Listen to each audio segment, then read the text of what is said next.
El enfrentamiento que todos esperaban finalmente ocurrió. En la conferencia de prensa de hoy, Claudia Sheinbaum, la primera presidenta de México, tuvo que enfrentarse a un reportero prepotente que solo buscaba humillarla y provocarla. Pero Sheinbaum, con su calma imbatible y firmeza, demostró que no está dispuesta a entrar en juegos baratos. ¿Cómo reaccionó la presidenta ante el ataque de este reportero? Te contamos todos los detalles de esta confrontación épica que dejó a todos con la boca abierta. Todo comenzó cuando un reportero conocido por su actitud agresiva y provocadora se levantó en medio de la conferencia preguntando y reclamándole a la presidenta. Pero lo que no sabía es que Claudia Sheinbaum no es fácil de intimidar, y mucho menos caer en sus trampas. Ella sabe exactamente hacia dónde va, y su gobierno está más enfocado que nunca en el cambio estructural que México necesita.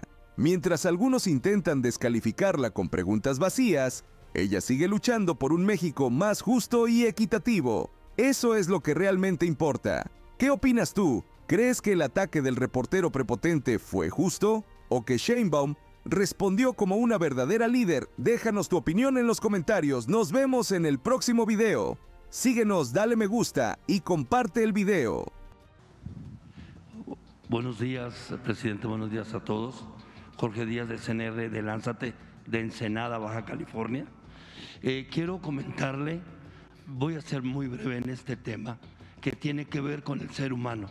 Seguramente usted recuerda a sus maestros, yo recuerdo los míos, y en el tiempo del sexenio del expresidente López Obrador, atendió, resolvió y escuchó de la mano de la gobernadora Marina del Pilar un problema de cajas de ahorro que el gobierno del estado en administraciones anteriores retenía y no se les entregaba. Resolvió la mayoría, quedó una pendiente que tenían como 8 años, que ahí lo estaban nomás, como luego decimos, pateando el bote. Dio la instrucción el presidente, se tocó hablar y platiqué con, en ese momento, la secretaria de Educación, Leticia Ramírez, y el desviar la información de parte del gobierno del estado. Quiero aclararle que Marina del Pilar ha estado al pendiente de ese tema, pero entendemos que la gran cantidad de problemas o de temas a veces no le llega la información de primera mano o no se la quieren hacer llegar como tal. Es el caso este de la caja de ahorro Asoma, en donde se les ha dado puntualmente toda la información porque no les han querido dar la solución ya de respuesta de un dinero que es de un grupo de maestros jubilados y en el activo de esta caja de ahorro Asoma. Ya más de un año, hace un año estuve aquí y ya tenía un año anterior en que se había estado dando. Se tuvieron unas pláticas y decían, vamos a hacer una auditoría, pero una auditoría de un periodo donde no había problema. No hay la disposición, no hay la voluntad y lógico, cuando no hay una continuidad se generan problemas del tipo de la Fiscalía generados por el gobierno del estado. Se le dijo hace poco a la gobernadora, así como estamos usted y yo, que este tema no los han querido atender y resolver. Se sorprendió al ver yo su cara y yo le quiero pedir a usted, que sé que hay muy buena relación y que hay la disposición de parte de usted, que ya se atienda y se resuelva, porque no le han querido regresar el dinero que les corresponde. Insisto y le reitero, la caja de ahorro Asoma le entregó toda la información. Ahora lo que quieren hacer, y no lo quieren hacer de una manera correcta, es un muy marcado acto de desigualdad. Y sé que también usted es una persona humanista. Le pregunto, ¿va usted a influir para que se atienda de una vez por todas este tema? A ver, lo vamos a revisar. Es importante que se conozca un poco cómo ha sido no solo el proceso en Baja California, sino en otras entidades de la República, que viene de hace tiempo. Sí, es correcto. Cuando se descentraliza la educación por motivos políticos y no educativos, la educación pública estaba federalizada, la educación básica. En la época de Zedillo se descentraliza, se envía a los estados la responsabilidad. Entonces se les envían, digamos, los recursos que correspondían al año Y después, con los aumentos, aumento de maestros, etcétera, son los propios estados quienes se hacen responsables de una parte de la nómina. Esto vino pues por mucho tiempo y siempre había problemas porque al final del sexenio a veces algunos gobernadores, no es el caso, no es este caso, gobernadores del pasado, anteriores, se destinaban los recursos para la nómina de maestros a otras cosas y después al final del año no tenían los recursos para pagarle a los maestros, porque hay una parte federal y otra parte que asumían los estados.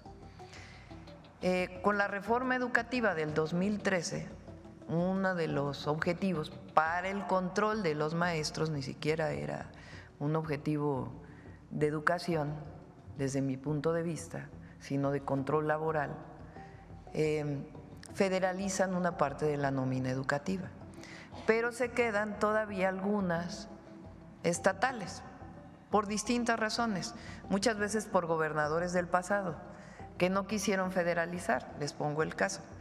Creo que es telesecundarias en San Luis Potosí, no está federalizado. Entonces tienen problemas todos los años para poder cubrir la nómina. Es un caso similar a este que planteas, de una caja de ahorro asociada a algunos maestros en Baja California, que fue un tema estatal. Entonces, ¿qué es lo que se hace en estos casos? Mesas de trabajo. El presidente López Obrador dio un apoyo y falta otra parte. Entonces hay mesas de trabajo entre Secretaría de Hacienda, el Gobierno del Estado y la Secretaría de Educación para poder revisar el tema y ver cómo se apoya. Y es el caso como en otros casos. Le quiero yo agradecer. Y ahorita usted toca algo muy importante con el tema de la educación. Desafortunadamente, ahorita se está viendo un tema de la reforma, un proyecto de reforma de ley en Baja California, de la ley del Iztecali. Ya prácticamente el secretario de Hacienda local o de Baja California ha comentado que se va a colapsar ya el sistema de salud por medio de la ley del Iztecali. Muchos del magisterio y la burocracia están en contra de esto porque, mire, ahorita nada menos en Mexicali una madre de familia está con su hija de 23 años y tiene una semana buscando al doctor en Iztecali para que puedan trasladar a su hija. Y le pongo el caso porque no hay medicinas, no hay estudios, no hay maestras o personas sindicalizadas de la burocracia que puedan atenderse. ¿Cómo resolver este tema? Es seguramente muy buena gobernadora. No, Mariana le quiero decir algo. Y ella es la primera que pagó lo que otros gobernadores no hicieron. Pagó una deuda histórica en la cuestión del magisterio. Es muy buena gobernadora, muy sensible, está muy cerca de la gente. Es una extraordinaria gobernadora. Y están buscando los mecanismos en el Estado para resolver este problema. Y en la medida de lo posible, que la Federación pueda apoyar, que el Gobierno de México pueda apoyar, la vamos a apoyar. Siempre vamos a apoyar al pueblo.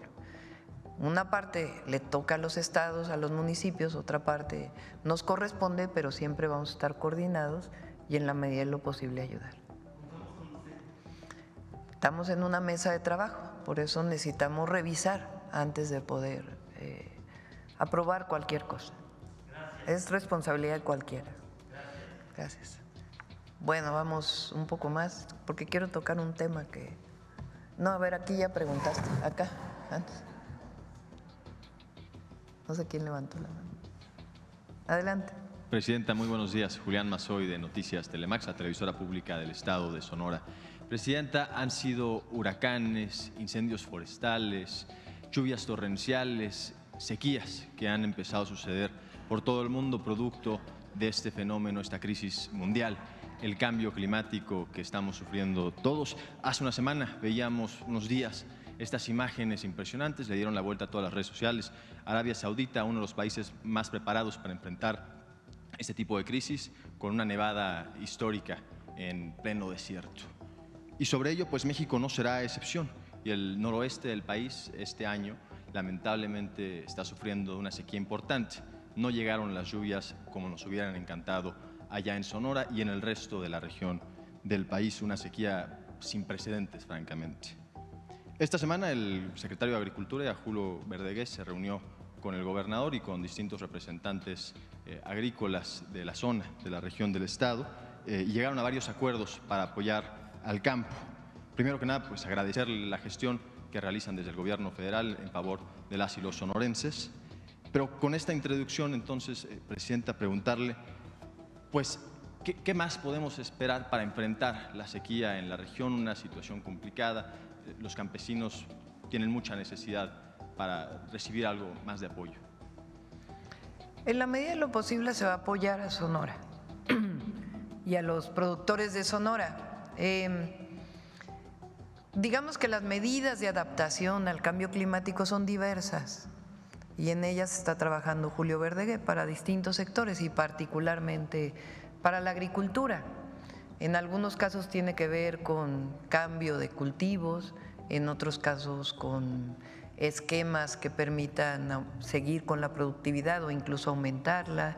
En otros casos tiene que ver con el riego eficiente para que pueda esa misma agua alcanzar para más cultivos o para el consumo humano.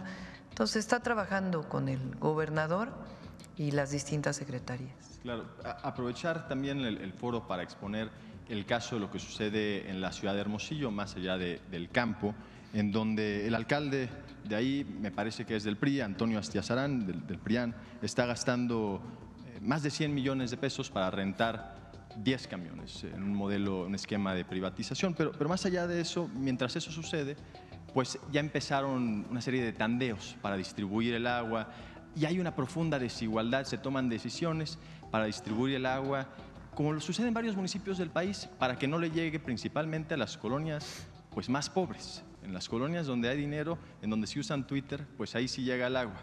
En donde no hay ni pavimentación, pues es en donde la gente se queja todo el tiempo de que luego no llega. Pero en contraste a eso, el gobierno estatal y federal pues ya han iniciado obras, se inauguró un acueducto hacia el sur del estado para poder ahí también distribuir y llegar a las poblaciones más necesitadas, a los pueblos yaquis, por ejemplo. Pero más allá de este caso en específico, ¿cuál es la responsabilidad de los gobiernos municipales en torno a la distribución de este vital líquido para garantizar el derecho humano pues, que haya al agua? Pues en general los organismos de gestión del agua, se llama, están en los municipios. La Constitución lo establece así, que es el municipio quien tiene que encargarse de la gestión del agua. A veces malgastan y hay corrupción, pero en otras ocasiones no tienen los municipios a veces el suficiente recurso para poder atender las necesidades. Entonces tienen una responsabilidad en distribuir equitativamente el agua y en mejorar sus sistemas de distribución. En Hermosillo particularmente, el gobernador tiene un proyecto y lo vamos a apoyar.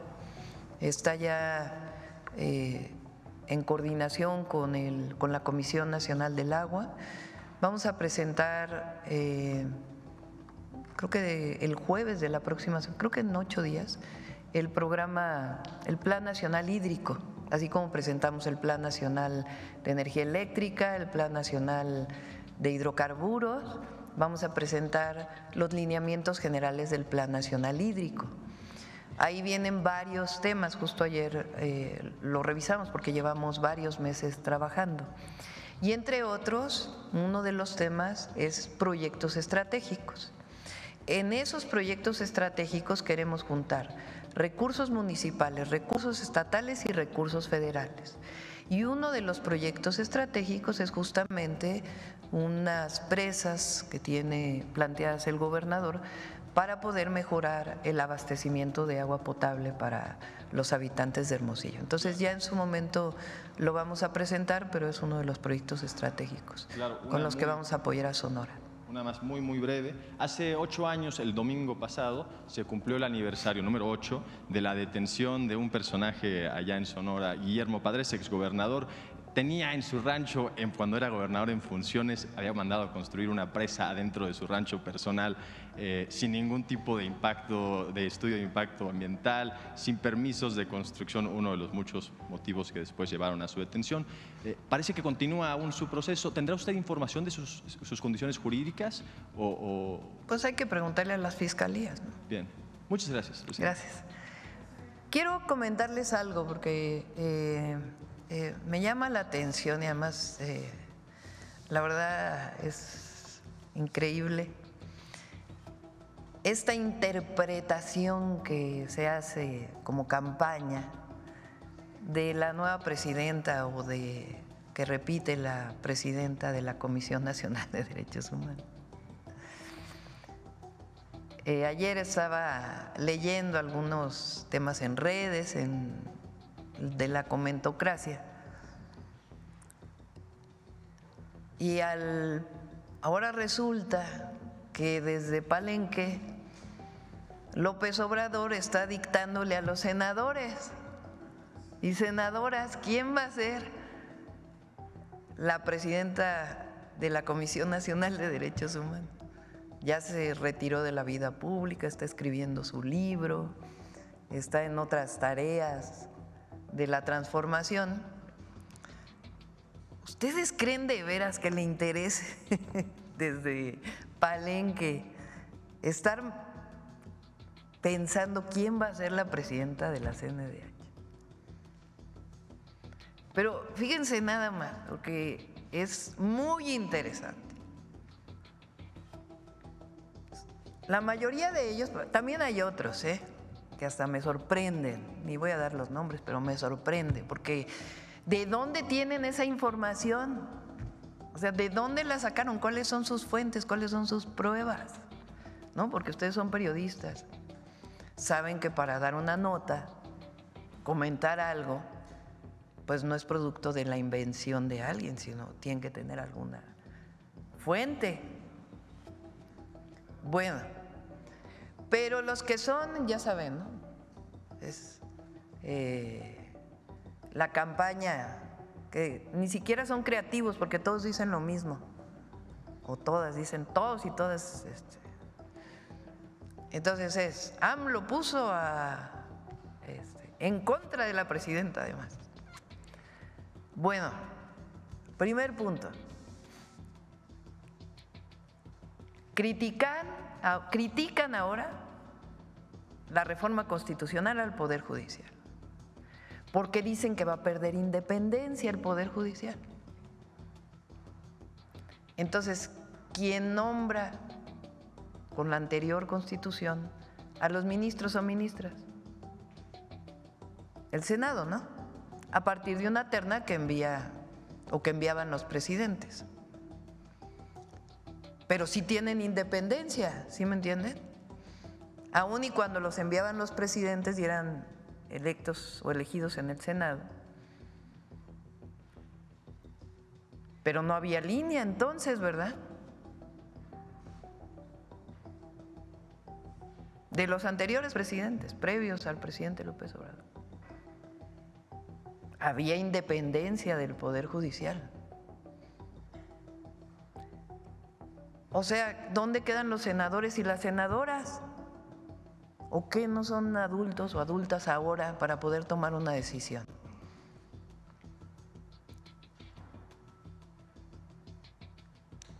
Entonces, en un caso hay independencia cuando se nombra y en otro caso no hay independencia cuando se nombra.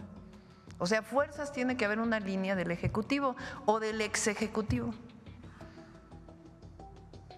No pueden creer que los senadores y senadoras puedan tomar una decisión. Pero en un caso defienden la independencia de los senadores y en el otro no hay independencia. Entonces, ¿cómo? Está como las declaraciones que pusimos al principio. O sea, primer punto. Segundo punto, ¿por qué no criticaban a los anteriores presidentes de la Comisión Nacional de Derechos Humanos? Estas organizaciones o estos defensores de los derechos humanos. El anterior presidente de la Comisión de Derechos Humanos fue su procurador en el caso Colosio, pero no era criticable.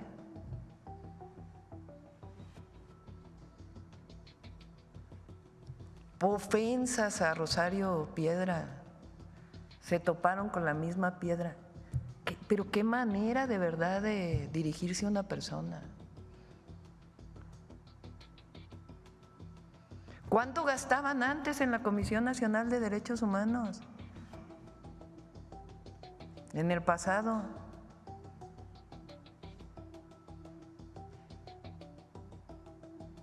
Para comidas, para cenas, para viáticos, los salarios. Entonces, por supuesto que la Comisión Nacional de Derechos Humanos tiene que funcionar. ¿Quién decide quién es la presidenta del Senado? Y la otra, Rosario Piedra defiende, y eso es lo que les molesta. Y ella misma, por su historia personal, de que tiene un hermano desaparecido en la época donde había represión desde el Estado y la desaparición forzada venía desde el Estado. Ella representa esa generación y esa historia que quieren ocultar. Quieren ocultar las desapariciones forzadas del pasado o aquella época de la represión desde el Estado. Entonces, primero es increíble, de verdad, increíble. Vean todas las notas. AMLO decidió quién es la presidenta de la comisión. Déjenlo descansar, Palenque, tranquilo. Segundo, las y los senadores son mayores de edad y tienen la atribución para poder decidir. Y tercero, respeto a Rosario, la titular de la Comisión Nacional de Derechos Humanos. Y cuarto, pues que se fortalezca la Comisión para la Defensa de los Derechos Humanos. Y quinto, ya no es como en el pasado, desde la Cuarta Transformación, que la represión venía desde el Estado.